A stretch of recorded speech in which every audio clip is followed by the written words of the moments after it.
Okay, TBH Labs နေကြိုဆိုပါတယ်ဒီနေ့ကျွန်တော် review လုပ်ပေးမှာကလူများနဲ့လဲတိတ်မစိမ့်နဲ့ Xiaomi Mi 11T ကို2023မှာစက္ကန့်အနေနဲ့ဝယ်မယ်ဆိုရင်ဘယ်လိုနေမလဲအဲ့ဒါကိုပြောပြမယ်ကြော်ညာလေးပြီး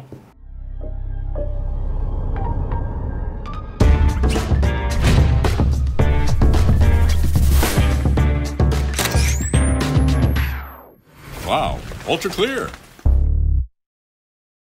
Xiaomi ရဲ့ Mi 11T ဆိုတာကလွန်ခဲ့တဲ့တစ်နှစ်ခွဲလောက်တုန်းက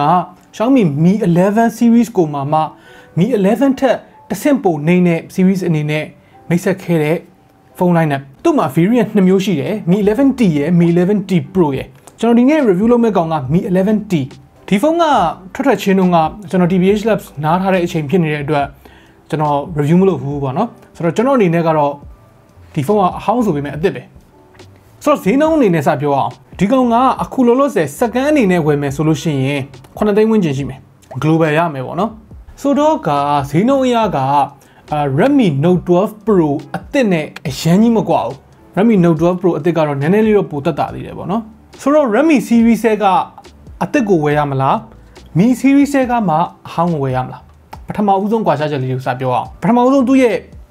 body တိဆောက်ပုံနဲ့ build quality နဲ့ design နဲ့အဲ့ဒါကိုပြောရအောင်ဒီကောင်က design ကိုကြည့်လိုက်ရင်တော့ခက်အောက်နေတာတွားပြီးတော့တိတာတယ် Xiaomi တို့ Redmi တို့အဲ့ကောင်တွေကအခုဒီနှစ်တစ်နှစ်အတွင်းမှာ design ကပိုးစိုးပစက်မိုက်လာတာဒီ body ကဘေးနားမှာဆိုလို့ရှိရင်ဒီလိုမျိုးလုံးမဟုတ်တော့ဘဲနဲ့ boxy ဖြစ်သွားတယ် square ဖြစ်သွားတယ်ပို့ပြီးတော့ premium ဆန်လာတယ်ဗျာဒီကောင်က Redmi Note 12 Pro နဲ့ရှင်မယ်ဆိုလို့ရှိရင်ပိုလဲထူတယ်ပိုလဲလေးတယ် 1mm လောက်ပိုထူပြီးတော့10 gram လောက်ပိုလေးတယ်ဒီကောင်က Redmi မဟုတ်ဘူး Xiaomi ရဲ့ number series ပေါ့နော်11မှာ T ဆိုပေမဲ့အခုအသစ်ထွက်ထားတဲ့နော် Xiaomi တောင်မဟုတ်ဘဲနဲ့ Redmi ရဲ့ Note 12လောက်တောင်မှ design နဲ့ build quality နဲ့မှကျွန်တော်အားမရအောင်ဒီတစ်ချက်ကကျွန်တော်ဒီဖုန်းတစ်လုံးစလုံးမှာအားမရဆုံးအချက်ပဲ material ကတော့သုံးနေတာအရင်မဆိုးပါဘူးအနောက်က glass back glass ဆိုတော့ပြောတာပဲဒါပေမဲ့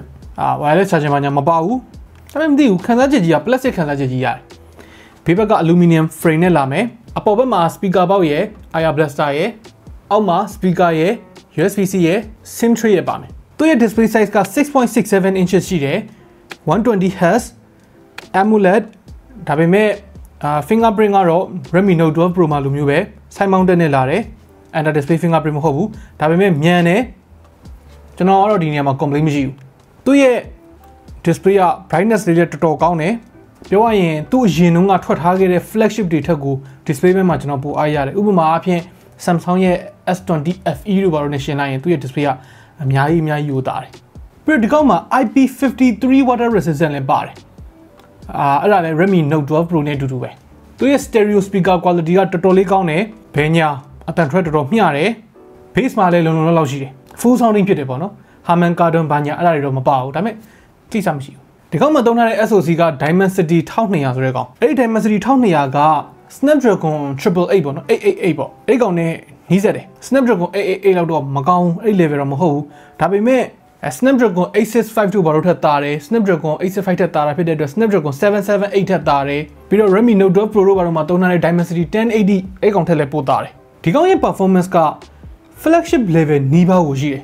တော်ရုံgame တွေ app ဝင်အထွက်တွေအဲ့ဒါတွေမှာဒီကောင်ရဲ့ performance ကိုခင်ဗျာလုံးဝကျေနပ်စေရမယ်ဗျာ PUBG မှာ90 fps smooth နဲ့ရမယ် Ultra HD ကတော့မကြခင်လာမယ်ပြောတယ်တကယ်လာမှလားမလာမှလားတော့မသိဘူးမလာရင်တော့ကျွန်တော်လည်းမဆိုင်ဘူးသူတို့ပြောတာကျွန်တော်ပြောတာမဟုတ်ဘူးဒီကောင်မှာ performance ကောင်းတယ်ဆိုပေမဲ့ပြဿနာလေးတစ်ခုတော့ရှိတယ်ဒီကောင်ကဖုန်းကပူလာလို့ရှိရင်တော့ performance ကတိတိကျကျကျသွားတယ်အဲ့ဒါကိုကျွန်တော်ဘယ်လိုတိုင်းတာထားလဲဆိုတော့ 3D Mark Wildlife ရဲ့ stress test နဲ့တိုင်းထားတယ်ဒီကောင်ကဒီ benchmark တစ်ခုကိုမိနစ်20ပေါ့နော်loop အခု20သူတောက်လျှောက် run တယ်ပထမတစ်ခေါက်ပြီးနောက်တစ်ခုတောက်လျှောက် run တဲ့ခါမှာဖုန်းကဖြည်းဖြည်းနဲ့ပူလာတယ်အဲ့လိုဖြည်းဖြည်းနဲ့ပူလာတဲ့အချိန်မှာသူ့ရဲ့ temperature ဘယ်လောက်ရှိလဲသူ့ရဲ့ frame rate ကဘယ်လောက်ရှိလဲအဲ့ဒါကိုတိုင်းတာဟာပေါ့နော်ဆိုတော့ဒီမှာတစ်ချက်ကြည့်လိုက်သူကဒါ loop 1ပထမဆုံးတစ်ခေါက် run တဲ့အချိန်မှာအမှတ်က4600 4500အဲ့ဒီကနေပြီးတော့ရုတ်တရက်ပေါ့နော်loop 9မှာ4500နဲ့3800ကိုထဲကြီးဆင်းသွားတာကိုတွေ့ရမယ်အဲ့ဒီကနေပြီးတော့ဆင်းသွားလိုက်တာမှာ3600ဝန်းကျင်ပေါ့နော်အဲ့ထက်တော့ပုံမနေသွားဘူး3600ပေါ့3600မှာတက်သွားတယ်ဆိုတော့ဒီနေရာမှာ အစိမ်းရောင်လေးနဲ့ခင်းရောင်လေးနဲ့ကိုနှစ်ချက်ရှင်းကြည့်ပါနော်အစိမ်းရောင်ကဒါပထမဦးဆုံး loop နံပါတ်1 loop ပေါ့ခင်းရောင်ကနံပါတ်10 loop performance ကအဲ့မှာတိတိတတာကိုကျသွားတယ်ဆိုတော့ temperature ကဒီမှာ40 degree celsius လောက်ကိုရောက်တဲ့အချိန်မှာ CPU တို့တော်တော်လေး throttle လောက်လိုက်ပုံရတယ်အဲ့ဒါ Snapdragon 888တို့ Snapdragon 8 Gen 1တို့မှာလည်းအဲ့ပြဿနာရှိခဲ့တယ်ဒါပေမဲ့ဒီကောင်ကတော့နည်းနည်းလေးပိုဆိုးသလိုခံစားရတယ် Okay သူရဲ့ camera setup က 108 megapixel f1.8 8 megapixel f2.2 နဲ့ telephoto macro ပေါ့နော်5 megapixel f2.4 ပါတယ်ဆိုတော့ quality ကတော့အခုဒီမှာမြင်ရတဲ့အတိုင်းပဲ camera ကတော့ upper mid range level မှာရှိတယ် flagship level performance တော့လုံးဝမဟုတ်ဘူးဓာတ်ပုံတစ်ပုံနဲ့မှာ white balance မညီမျှတဲ့ပြဿနာမျိုးတွေတချို့ပုံတွေမှာအရန်လှပြီပဲတချို့ပုံတွေမှာဝဲဆွဲနေတဲ့ကိစ္စမျိုးတွေအဲ့လိုမသိဘူးစိတ်သိမ့်မှမှန်အောင်သူ့ရဲ့ camera ကောင်းတယ်လို့လည်းပြောလို့ရတယ်မကောင်းဘူးလို့လည်းပြောလို့ရတယ်ဒီလား consistent မဖြစ်ဘူးပေါ့ဗျာ battery အနေနဲ့မှာဒီကောက်မှာ 9000 mAh ပါမယ်အောက်သွင်းမယ်ဆိုလို့ရှိရင်67 watt နဲ့အောက်သွင်းလို့ရမယ်ဒါလည်း Redmi Note 12 Pro နဲ့အတူတူပဲဆိုတော့ဒီကောက်ကိုတရက်ခွဲလောက်တော့အသားလေးသုံးလို့ရတယ် screen on time 9 နာရီဝန်းကျင်လောက်ရမယ်ပေါ့နော် software update အနေနဲ့ကဒီကောင်ကထွက်လာတော့က Android 11 နဲ့လာတာအခု Android 13အခြေခံထားတဲ့ MIUI 14လည်းတင်လို့ရနေပြီတင်ထားပြီအဲ့ဒါနဲ့ပဲ review လုပ်ထားတာပေါ့နော်ဒီကောင်က software update ကို3နှစ်ပေးမယ် security update ကို4နှစ်ပေးမယ်ဆိုတော့နောက်ထပ်1နှစ်စာထပ်ရအောင်မယ်ဆိုတော့ software update ဘက်မှာလည်းစိတ်ပူစရာမရှိဘူးဆိုတော့ကအချမ်းမြင့်အနေနဲ့ဒီကောင်ကိုစကန်ဝယ်မယ်ဆိုလို့ရှိရင်ဝယ်လို့တန်လားဝယ်လို့တင်လားဆိုတော့တန်ပါတယ်တင်လဲတော့တင်ပါတယ်ဒါပေမဲ့အရန်ကြီးကောင်းမွန်နေတာတော့လည်းမဟုတ်ပြန်ဘူးဒီအဟောင်းကိုဒီဈေးပေးပြီးတော့ဝယ်မယ်အစားအသစ် Miranger တွေနဲ့ကအရန်ကြီးမကွာတော့ဘူးတိတိတတာကွာမဲ့တစ်ချက်ကတော့ performance ပေါ့နော်ဒီကောင်းရဲ့ Dimensity 1200တော်တော်လေးကို strong ဖြစ်တယ်ဒါပေမဲ့ကျန်တဲ့အပိုင်းတွေဥပမာအဖြစ် display တွေ camera တွေ speaker တွေ haptic feedback တွေဘယ်လိုပြောမလဲနေ့စဉ်သုံးတဲ့အချိန်မှာရမယ့် experience တွေအဲ့ဒီကောင်တွေကအရန်ကြီးမကွာဘူးဆိုတော့ခမားက game ကိုအပြင်းထန်ဆော့တဲ့သူဆိုလို့ရှိရင်တော့ Mi 11T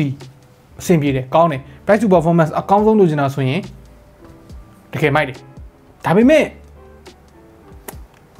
overall သွားကျင်တာဆိုလို့ရှိရင်ကတော့အသစ်တွေဝယ်တာကိုကျွန်တော်နည်းနည်းပို့ပြီးတော့အားပေးခြင်းတယ်ဥပမာအဖြစ် Redmi Note 12 Pro ဆိုတော့ခမားကရောဘလို့လူမျိုးထဲမှာပါတယ်ဒီဇိုင်းကိုဘလို့ပဲဖြစ်နေနော်ဖုန်းကြီးကဘလောက်ပဲဟောင်းနေစက္ကန့်3ကလည်းကိစ္စမရှိဘူး performance ကောင်းမှုကအဓိကအဲ့လိုမျိုးလားဒါမှမဟုတ် overall ပိုကောင်းတာလေးကိုလိုချင်တယ်ဖုန်းကိုနည်းနည်းလေးပို့ပြီးတော့နေမလား personality လေး design လေးပိုကောင်းတာကိုပိုသဘောကျတယ်တစ်တာကိုပိုသဘောကျတယ်အဲ့လိုမျိုးလားအဲ့ဒါပေါ်မူတည်ပြီးတော့ Mi 11T ကိုရွေးချယ်တဲ့ဆိုတာအဖြေထွက်လာလိမ့်မယ် Okay ဆိုတော့နောက်ထပ်ရောဘယ်ဖုန်းတွေ revisit ပြန်လုပ်ပေးအောင်မလဲအောက်က comment တွေမှာဝင်ရောက်ဆွေးနွေးညှိနှိုင်းပေးလို့ရပါတယ် Okay နောက်နေ့မှတွေ့တော့ပေါ့